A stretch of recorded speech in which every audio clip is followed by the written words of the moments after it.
ভাল ৰাস্তাত গাড়ীখনে অকণমান গতি ল'বই। যদি অকণমান গতি লওঁতেই তোমালোকে যদি ফাইন কাটি দিয়া, তেতিয়াহ'লে আমাক তেনেকুৱা ভাল ৰাস্তাৰ কি প্ৰয়োজন? মই তিনিচুকীয়াৰ পৰা ডিব্ৰুগড়লৈ গৈছোঁ, সেইটো তেতিয়াহ'লে বেলেগ কথা। কিন্তু মই যদি গুৱাহাটীলৈকে যাম, আকৌ বাটৰ যিখিনি কাজিৰঙাখিনি আছেই, 20ৰ পৰা 40ৰ ভিতৰত যেতিয়া চলাব লাগে, সেইখিনি লাহেকৈ যাব লগাখিনি আছেই।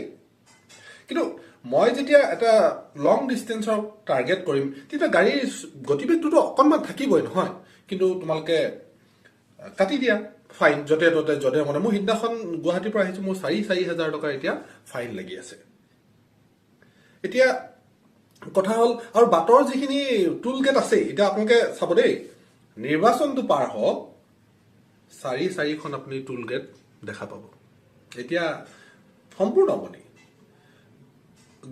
গোলাঘাটত এখন আছে, যোৰহাটত আছে, ডিব্ৰুগড়ৰ যিখন আমি ৰঙালাও বজাৰ বুলি কওঁ যে, সেই গেমন দলঙৰ ওচৰত সেইখন আছে, বগীবিল দলঙৰ ওচৰত এখন আছে।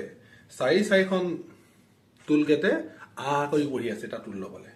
আপোনালোকে হয়তো ভাবিব পাৰে, কিছুলোকে, মই হেৰি কৰা নাই, যে কিছুলোকে হয়তো ক'ব আমিতো এনেকে নাযাওঁ, আমাৰ কি প্ৰয়োজন। ভাড়া গাড়ীত যেতিয়া যাব, বাছত যেতিয়া যাব, বাছৰো টুল যেতিয়া ল'ব, তেতিয়াতো আপোনাৰ গাড়ী ভাড়া বাঢ়িব। সেই ধৰণৰ কথাবিলাকো থাকে। কিন্তু মূল কথাটো হ'ল কি, ৰাস্তা ভাল কৰিছে, আমি ৰাস্তা ভালৰ নামত আমি অকণমান গাড়ীখন এটা লিমিটেড স্পীড যিখিনি আছে তাতকে সামান্য বাঢ়িলে আমাক কাটি দিলে ফাইন। কেতিয়াবা সময় বচাবৰ কাৰণেও সেই ধৰণৰ কাম কৰা হয়, কাটি দিলে ফাইন।